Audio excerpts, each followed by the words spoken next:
Hello everyone, स्वागत है आप सभी का आपके अपने YouTube channel star study with अभी में। पिछले वीडियो में हम लोग स्वर वर्ण के बारे में पढ़ चुके थे। आज की इस वीडियो में हम लोग व्यंजन वर्ण के बारे में पढ़ने वाले हैं। तो चलिए व्यंजन वर्ण के क्लास को हम लोग शुरू करते हैं। सबसे पहले व्यंजन वर्ण की हम लोग परिभाषा को देखते हैं, ठीक है, कि व्यंजन वर्ण क्या है, खोटा में व्यंजन वर्ण कितने होते हैं, ठीक है, कौन कौन से हिंदी के ऐसे व्यंजन वर्ण हैं जो खोटा में शामिल किए गए हैं। तो चलिए परिभाषा है, जिन वर्णों का उच्चारण स्वर की सहायता से होता है व्यंजन वर्ण कहलाता है। मतलब वैसे वर्ण जो स्वर के बिना उच्चारण नहीं हो सकता, वैसे वर्ण आपका व्यंजन वर्ण कहलाता है, ठीक है। खोटा में कुल 31 व्यंजन होते हैं। खोटा में कुल व्यंजनों की संख्या कितनी है? 31 है, ठीक है। वे 31 व्यंजन कौन कौन से हैं जी? चलिए हम लोग देखते हैं। तो पहला जो वर्ग आता है इसको क वर्ग बोलते हैं। हम लोग क्या बोलते हैं? क वर्ग बोलते हैं। तो क, ख, ग, घ, अंग। तो अंग को खोटा में शामिल नहीं किया गया है, इसका प्रयोग खोटा में नहीं होता है, ठीक है। आगे देखिए, चवर्ग को देखते हैं। च वर्ग, ठीक है। तो चवर्ग में च, छ, ज, झ, इया। चवर्ग का सारा वर्ण जो है खोटा में प्रयोग होता है। कवर्ग का अंग मतलब पांचवा वर्ण जो है वह खोटा में प्रयोग नहीं होता है, ठीक है। आगे है टवर्ग। टवर्ग देखिए, इसमें है आपका ट, ठ, ड, ढ, न। ये मूर्धनी न का जो है वह प्रयोग खोटा में नहीं होता है। उसके बाद ड़ और ढ, ये दोनों जो है आते हैं 31 वर्ण में, इनकी गिनती होती है, ठीक है। उसके बाद देखते हैं हम लोग अगला वर्ग है हमारा त वर्ग। त वर्ग, ठीक है। त वर्ग में त, थ, द, ध, न। मतलब त वर्ग का जो है आपका पांचों वर्ण का जो है वह प्रयोग होता है, ठीक है। यहाँ तक हम लोग एक बार फिर से रिकॉल करते हैं। क वर्ग में अंग को प्रयोग में नहीं लाना है, ठीक है। च वर्ग में च, छ, ज, झ, इया। च वर्ग का पांचों वर्ण जो है वह खोटा में प्रयोग होता है। ट वर्ग में आपका ट, ठ, ड, ढ, ड़ और ढ़। न का जो है वह खोटा में प्रयोग नहीं होता है, लेकिन इस न के बदले हम लोग ये दंत न का प्रयोग जो है खोटा में करते हैं। आगे देखिए, अगला जो वर्ग है हमारा त वर्ग। त वर्ग में जो है त, थ, द, ध, न। उसके बाद है प वर्ग, ठीक है। प वर्ग में आपका प, फ, ब, भ, म। मतलब प वर्ग का जो है वह पांचों वर्ण खोटा में प्रयोग होता है। उसके बाद य, र, ल, व और ये दंत स, ह। उसके बाद ये तलावे स, मूर्धन स, छ, त्र, ग, ज्ञ। ये पांचों का जो है खोटा में प्रयोग नहीं होता है। इस स के बदले दंत स का प्रयोग होता है। और इस वर्ग को हम लोग अंतःस्थ बोलते हैं, वर्ग या अंतस्थ बोलते हैं, ठीक है। अंतस्थ वर्ग बोला जाता है। जैसे क वर्ग हो गया, च वर्ग हो गया, ट वर्ग, ठीक है। ठीक उसी प्रकार से ये य, र, ल, व का जो वर्ग होता है इस वर्ग को अंतस्थ बोलते हैं, ठीक है।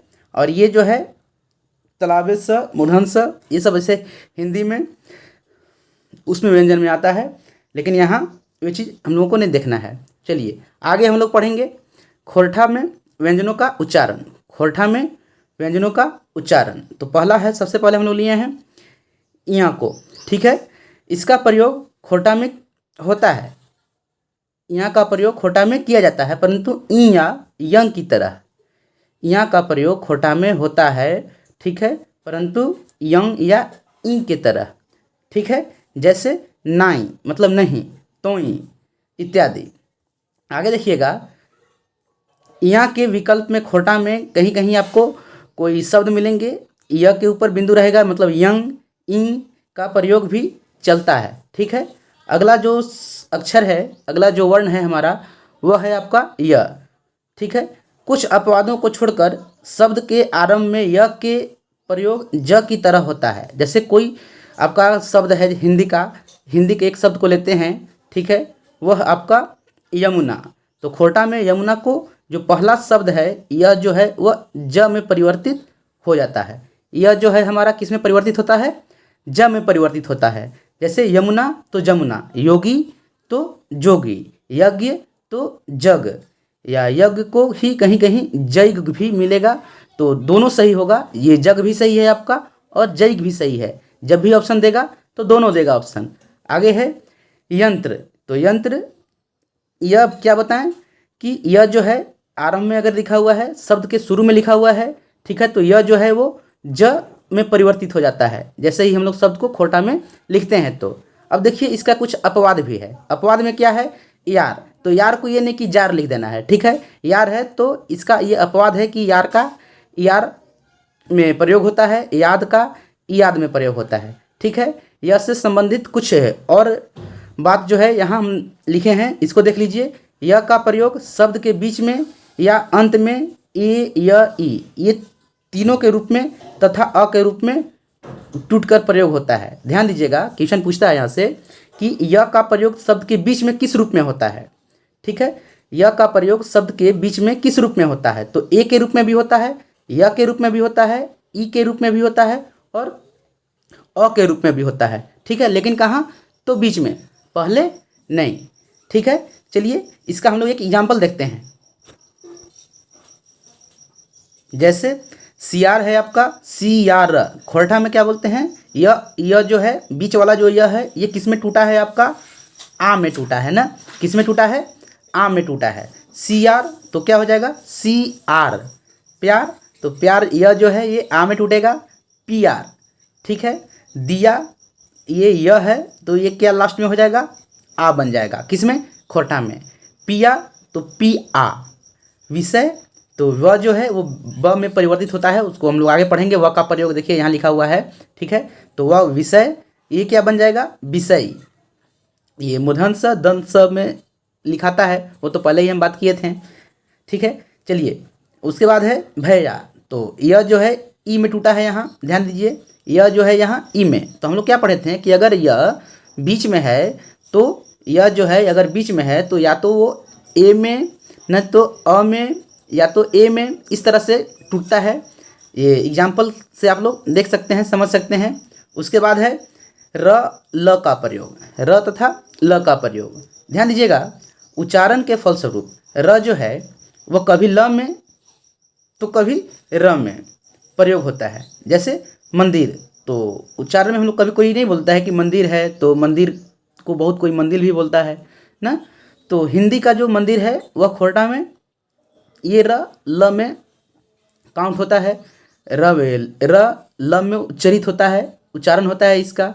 हल, तो ल जो है देखिए ये ल र में बदला है और ये मंदिर वाला र जो है वह ल में परिवर्तित होता है। फल, तो खोरठा में फल को फर बोलते हैं, क्या बोलते हैं, फर बोलते हैं। चलिए आगे देखते हैं व का प्रयोग। व का प्रयोग अधिकांश शब्दों में ब की तरह होता है, जैसे पर्व। ध्यान दीजिए, एक बार फिर से रिकॉल करते हैं।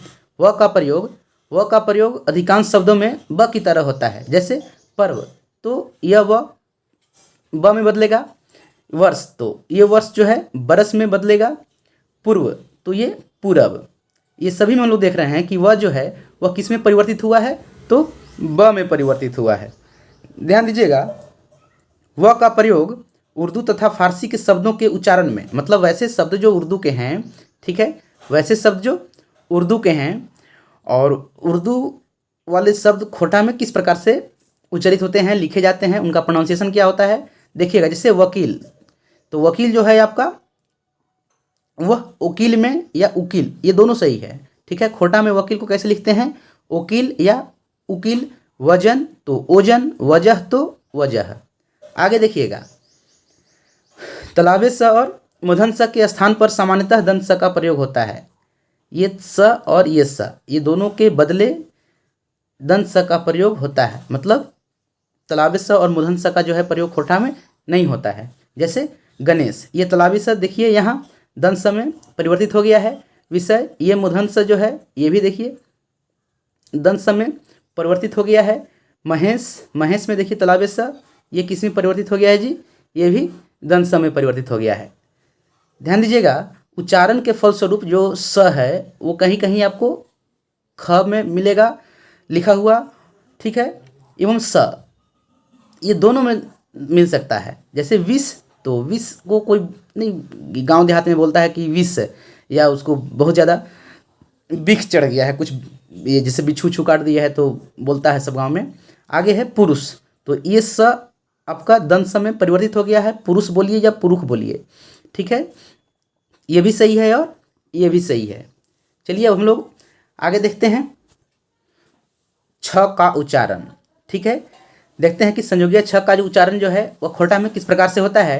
छ का उच्चारण छ या ख, लेखन के पॉइंट ऑफ व्यू से देखें, लेखन की दृष्टि से देखें तो इस छ को जो है या तो छ या ख दोनों के जैसा जो है प्रयोग होता है, यानी लिखा जाता है खोटा में। जैसे दक्षिण है तो यह संयोगी छ जो आप देख रहे हैं यह ख में परिवर्तित हो गया है। दक्षिण को कैसे लिखते हैं जी खोटा में, दक्षिण लिखते हैं या बोलते भी हैं, ठीक है। जैसे पक्ष हो गया तो पक्ष आपका पैख न या पक्ष दोनों सही है।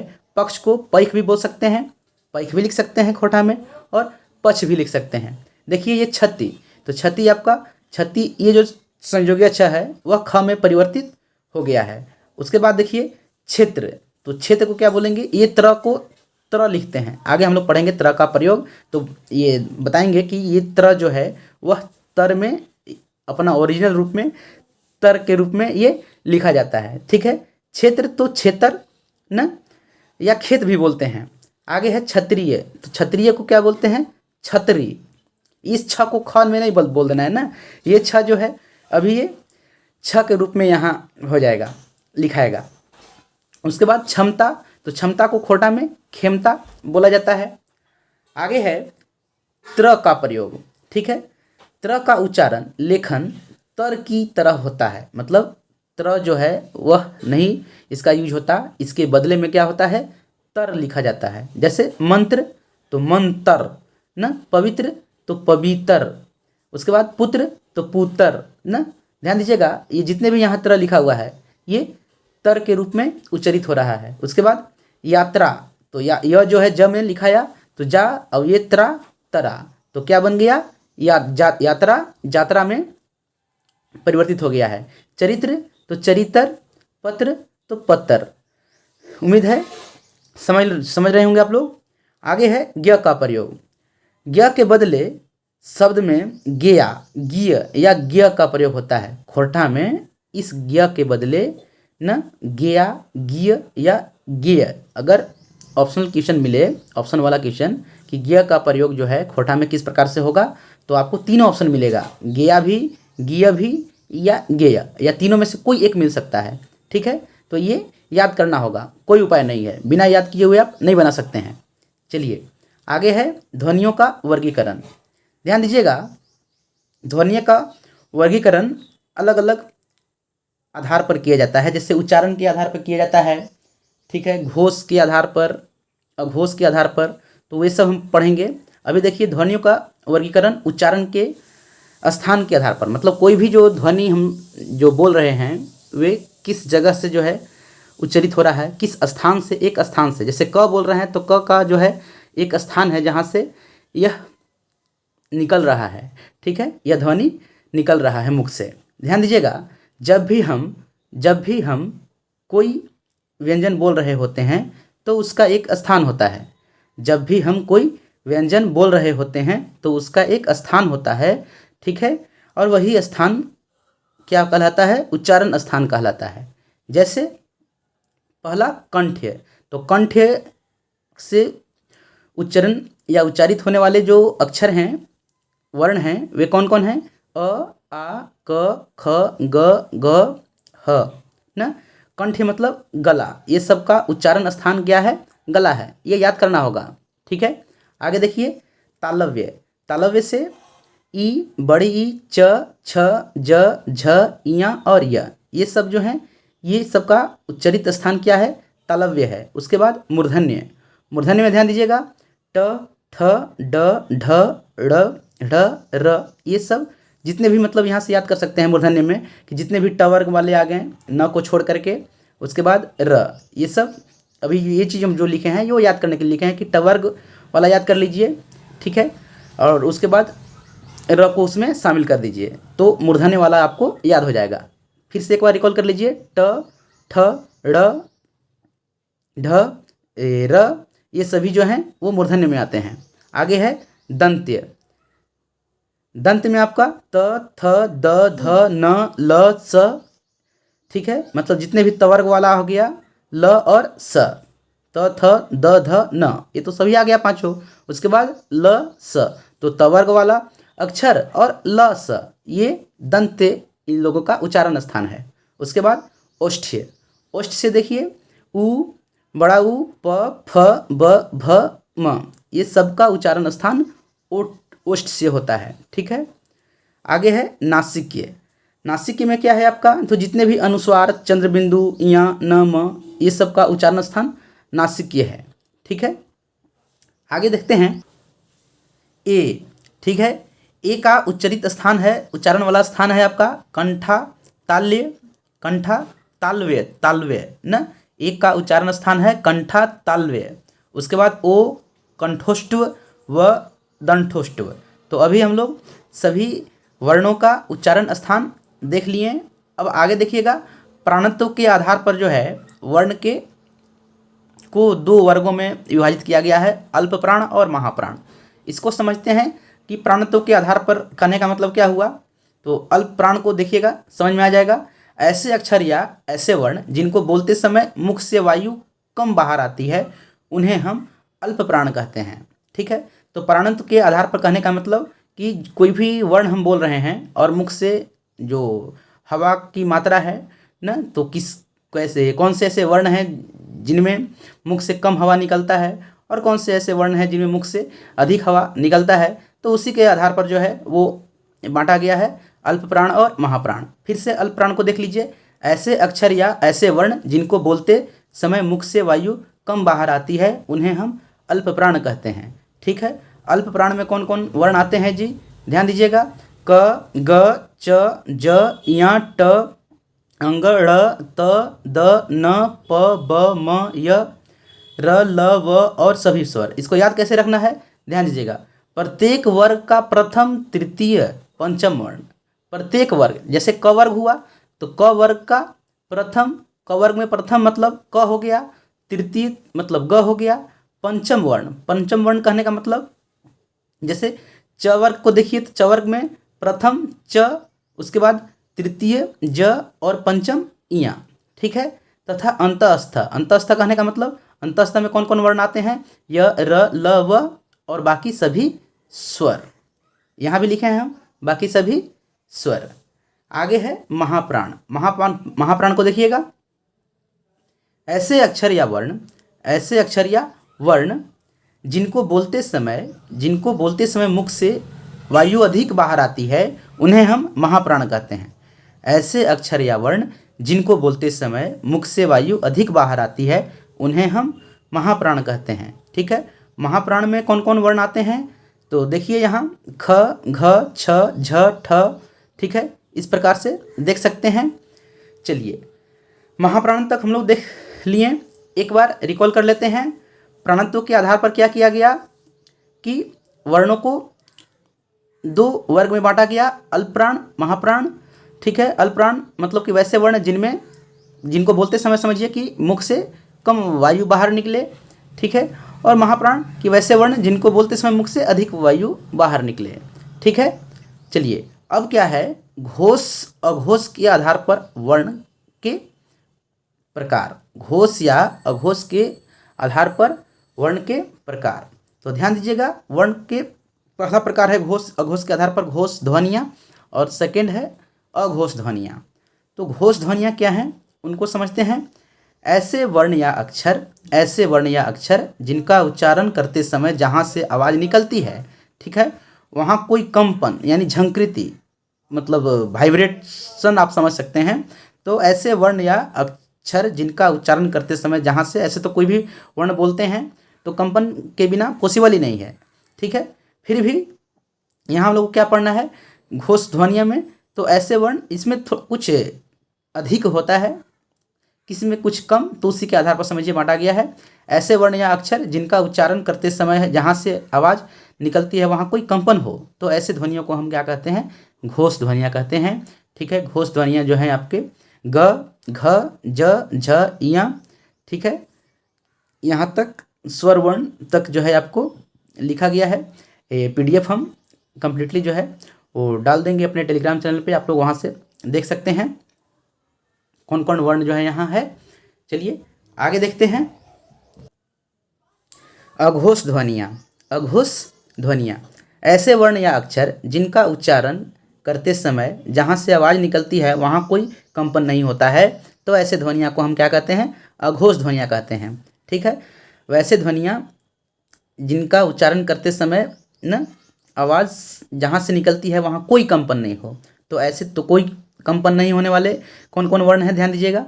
तो क हो गया, ख, च, छ, ट, ठ, त, थ, प, फ, स, ये सभी जो हैं अघोष ध्वनियाँ हैं।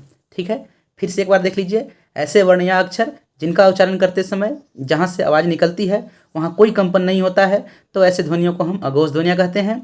अघोष ध्वनियाँ में आपका ये सभी वर्ण आते हैं। ठीक है, ये सभी को याद कैसे रखना है? तो प्रत्येक वर्ग में प्रथम, द्वितीय तथा उष्म स, प्रत्येक वर्ग, जैसे क वर्ग में पहला को लेना है, पहले अक्षर को लेना है, द्वितीय वर्ण कहने का मतलब दूसरे अक्षर को लेना है, और उसके बाद उष्म में स को केवल लेना है। ठीक है, देखिए प्रत्येक वर्ग में प्रथम, तो क प्रत्येक वर्ग में प्रथम हो गया, ख द्वितीय हो गया, उसके बाद द्वितीय वर्ग च वर्ग का बात करें तो च हो गया, छ हो गया। ठीक है, वैसे ही ट हो गया, ठ हो गया, त हो गया, थ हो गया, याद कर सकते हैं आप लोग।